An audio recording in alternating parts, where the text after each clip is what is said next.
Luis, como siempre, un placer verte. Un abrazo grande y lo sigo mirando y escuchando.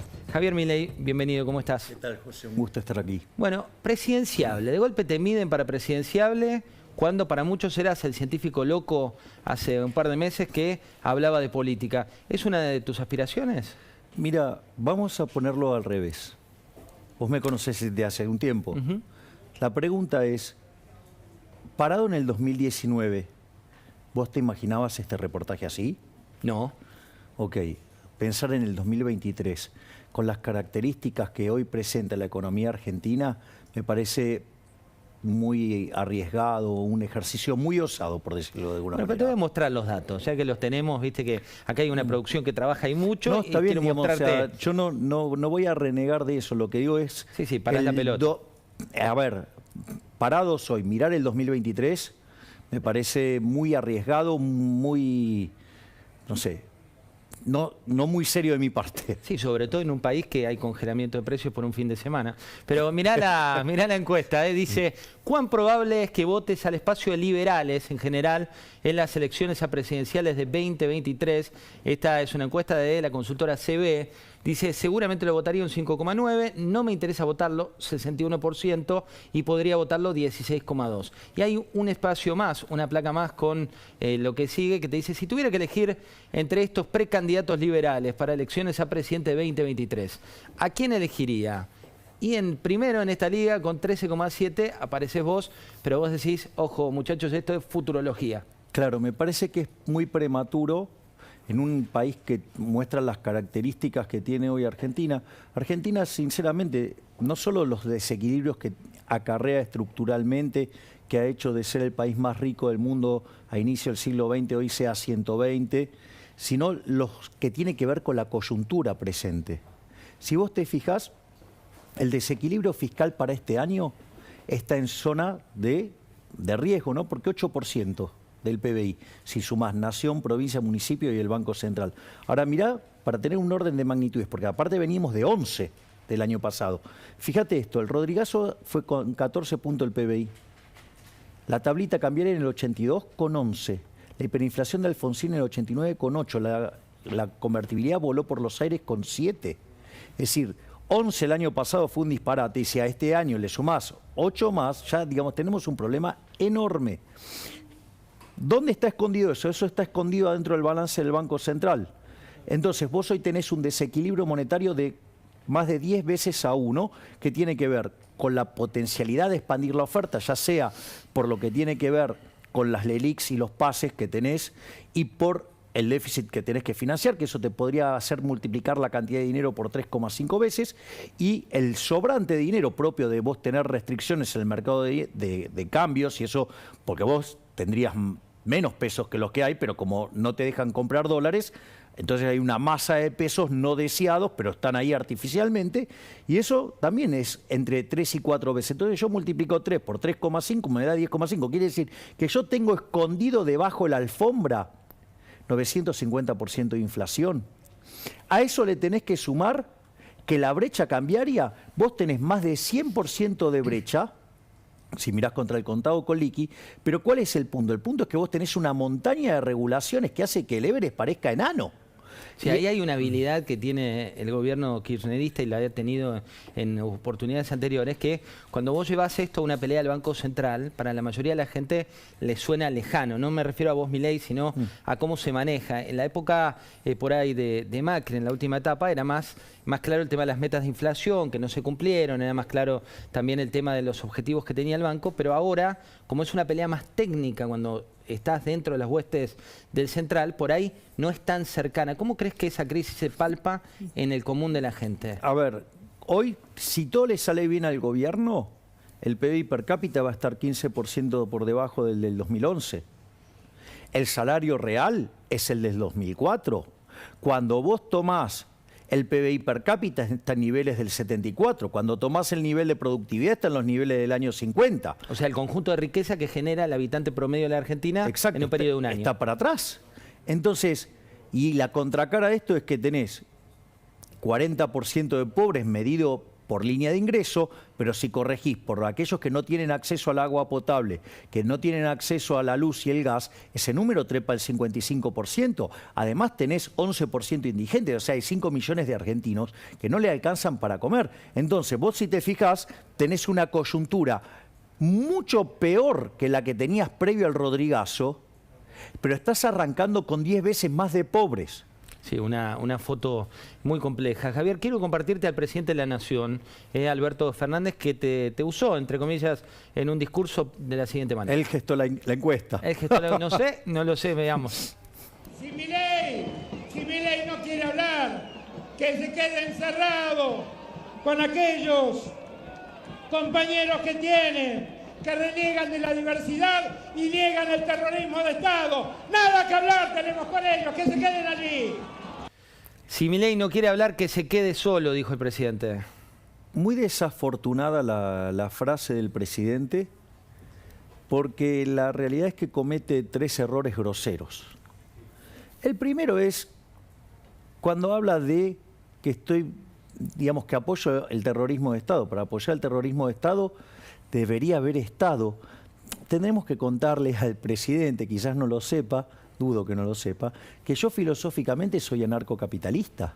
Es decir, yo veo al Estado como el máximo enemigo, como la peor cosa que existe en el planeta es el Estado.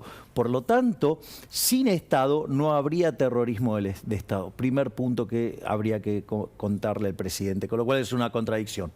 El segundo punto, que tampoco es menor, cuando dice que estoy en contra de la diversidad. Eso también es un error enorme. 2 de las instituciones más importantes del capitalismo tiene que ver con la división del trabajo y la cooperación social.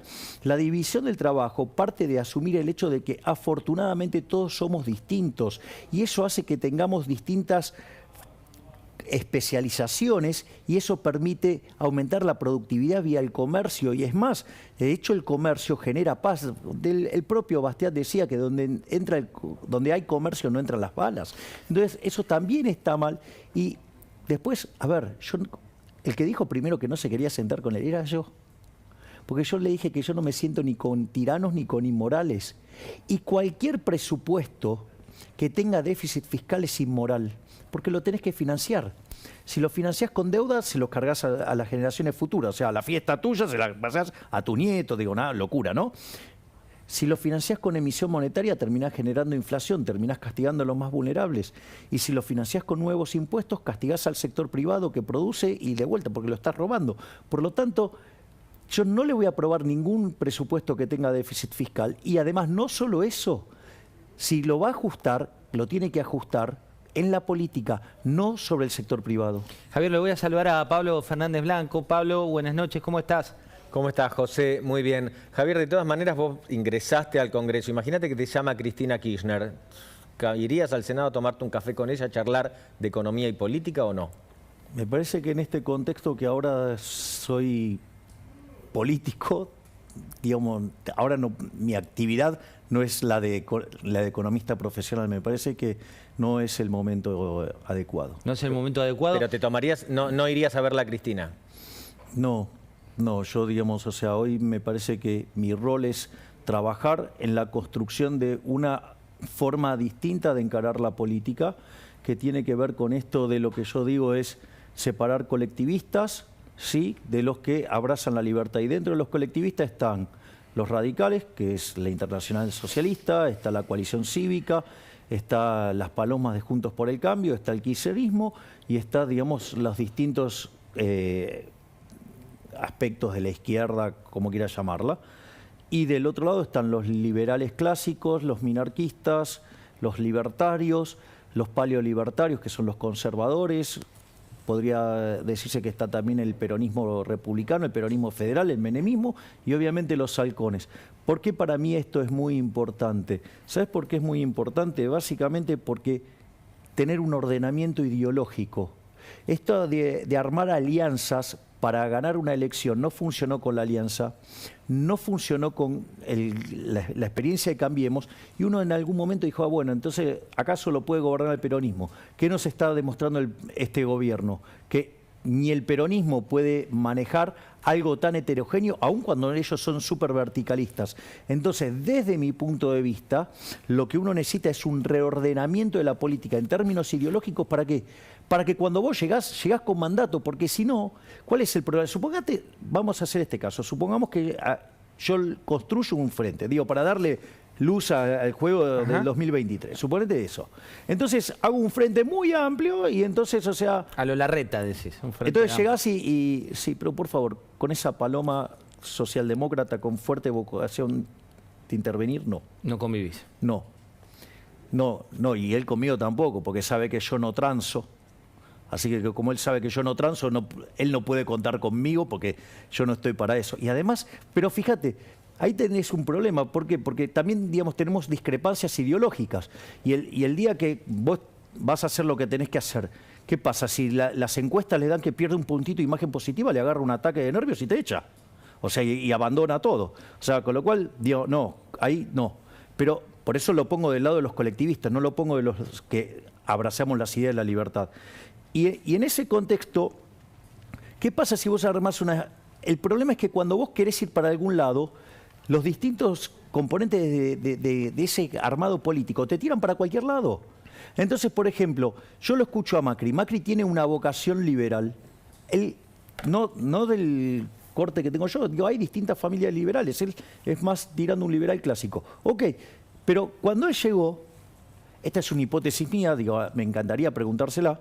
Yo cuando lo vi a él, lo vi en formato de economista, ¿no? O sea, entonces, la pregunta es, ¿vos podés hacer algo cuando querés hacer una reforma pro mercado con los radicales, que son de izquierda? Con la coalición cívica, ¿me entendés? Que es alguien que, por ejemplo, te mandaron la ley de alquileres, te mandaron la ley de góndola, te metieron la renta financiera.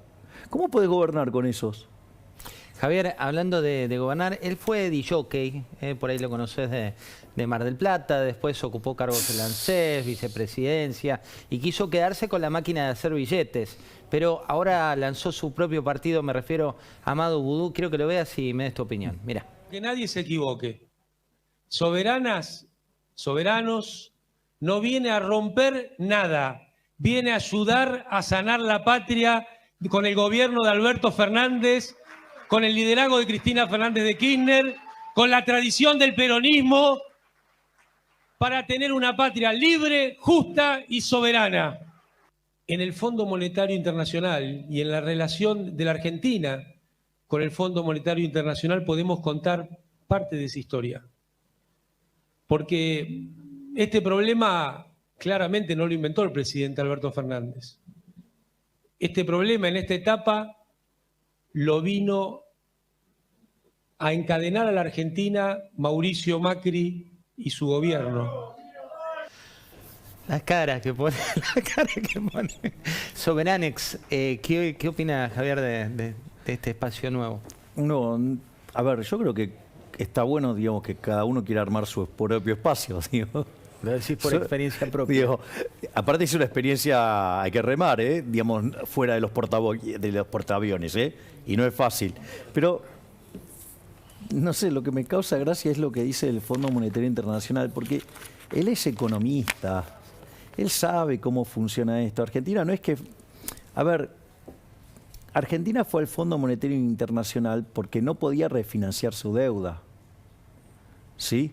O sea, se le cerraron los mercados de capitales, ciertamente, por los errores cometidos por el gobierno argentino a partir del 28 de diciembre del 2017, cuando Marcos Peña, Duhovne y Caputo avanzan sobre la independencia del Banco Central. Eso, evidentemente, no fue gratis y terminó precipitando una crisis por los desequilibrios que tenía el Banco Central como consecuencia de la salida del cepo, donde Prat-Gay no quiere reconocer el sobrante monetario. Esa es la situación. Ahora, el fondo básicamente lo que vino a hacer es dar asistencia para rolear la deuda. Para postergar los pagos, para tener la posibilidad de ir para adelante. Te trabajó como un puente hasta que Argentina pusiera las cuentas en orden y de esa manera sí pudiera volver a los mercados de capitales. Ahora, esa deuda que estaba roleando, sí es cierto que Macri tomó deuda, pero hay que recordarles que el kirchnerismo dejó 250.000 millones de dólares de deuda. Parece que eso se olvidan, y se olvidan de toda la deuda que dejaron colgada en el SIAD, y se olvidan, digamos, de todo el desastre que hicieron con el dólar futuro. Y que el caso de Vudú, concretamente, con su experiencia, entre comillas, y su prontuario, esté con un espacio, ¿qué te habla de la Argentina? Que es una Argentina que tiene impunidad. Bueno, pero eso, por eso es que está quebrada la República.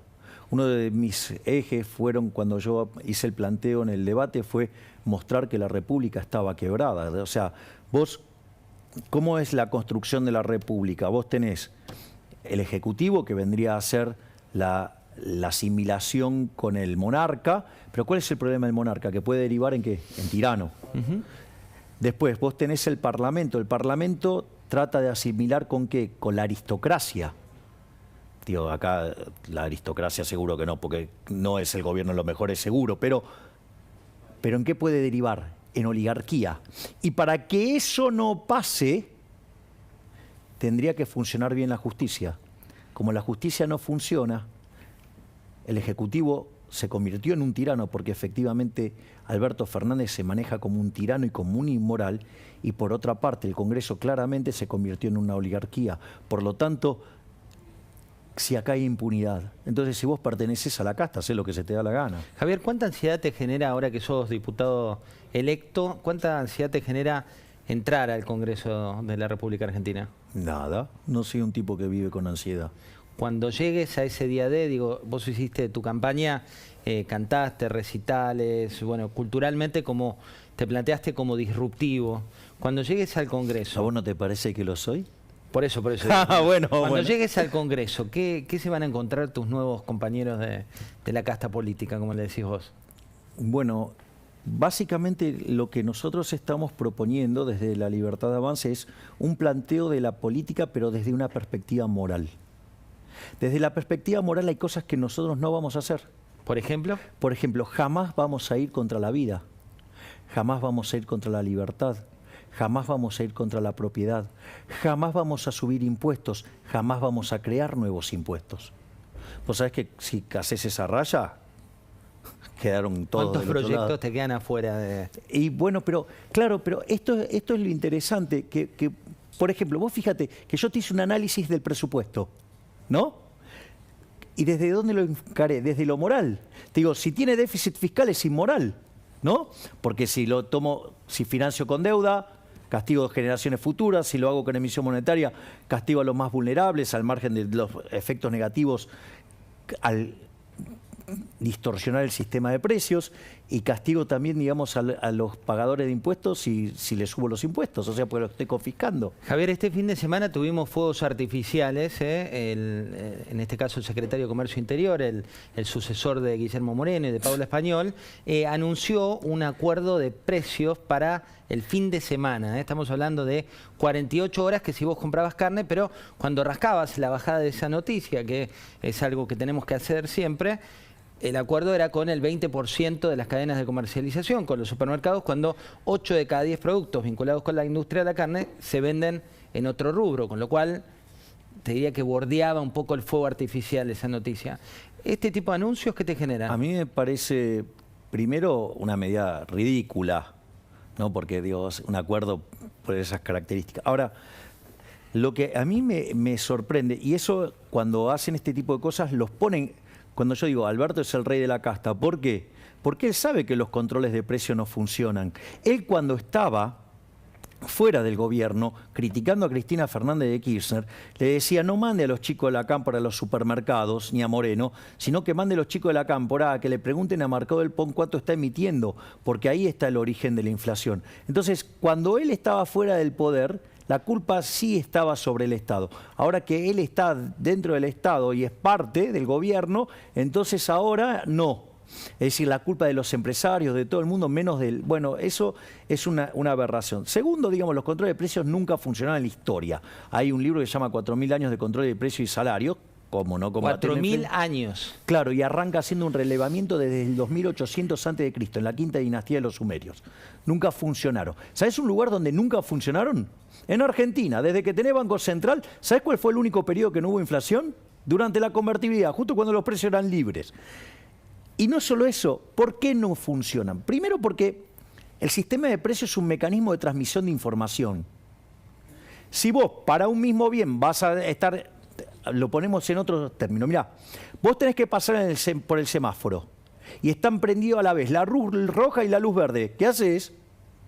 ¿La luz roja y la luz verde? Y te quedás así. Bueno, eso es lo que pasa, que genera una descoordinación. Puede ser que el que venga atrás te choque o el que viene del costado te choque. O sea, es una descoordinación, o sea, chocar la economía.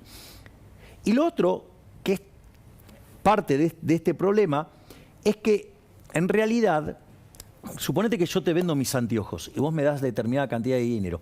Ese registro histórico se llama precio, ¿no? Y que es lo que, digamos, se transmite como información, genera coordinación y ajuste. Ahora, esto parte de la base de que yo soy el dueño de esto y que vos sos el dueño del dinero que me estás dando. Es decir, parte del derecho de propiedad. Cuando vos te metés con los precios, lo que estás afectando es el derecho de propiedad. Concretamente sería el que está vendiendo, o sea, mi caso, que te estoy vendiendo los anteojos. Entonces viene el señor Feletti y me dice, no, me parece muy caro. ¿Y por qué te parece muy caro? Si es un acuerdo que yo estoy haciendo con José libremente. Al meterse el Estado en el medio, ¿qué hace? Rompe la señal. Entonces el sistema funciona peor y estamos cada vez peor. Javier, Pablo Fernández Blanco, tengo 2 preguntas para hacerte. Pablo, ¿cómo va? Fuiste uno de los protagonistas del fin de semana con una de las noticias que hablaba de Cristina, de Cristina Fernández. El título, decinos el título de tu nota. Sí, que en realidad Cristina Kirchner se pone al frente de un giro impensado por temor al abismo, algo así era el título de la nota. Esa que fue una de las notas más leídas del fin de semana, en 3 líneas, ¿qué es lo que desarrollaba? Básicamente que Cristina Kirchner dio el aval para hacer un giro hacia la ortodoxia. Seguramente Milei no va a estar de acuerdo porque nunca va a ser tan ortodoxa como lo que plantearía Javier, pero sí dentro del manual kirchnerista es un golpe de timón radical. Primero que nada, dio el visto bueno para empezar a gastar menos reservas en sostener un tipo de cambio ficticio. En segundo término, dio el visto bueno para que a partir de abril del año próximo haya aumentos de tarifas. Van a ser aumentos de tarifas importantes porque el año siguiente va a ser año electoral, 2023, y la idea es que no haya tanto aumento. Y el tercero, que no es tan ortodoxo, es que dio el visto bueno para que se aumenten los impuestos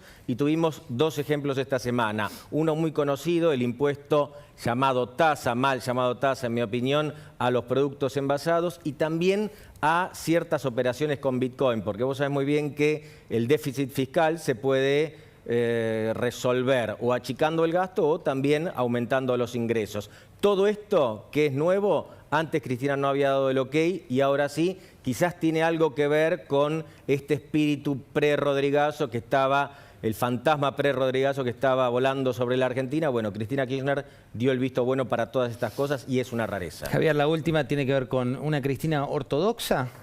E inmoral. De vuelta, impuestos, meterle la mano en el bolsillo al que labura. Subir los precios de los servicios, es decir, castigar de vuelta al sector privado.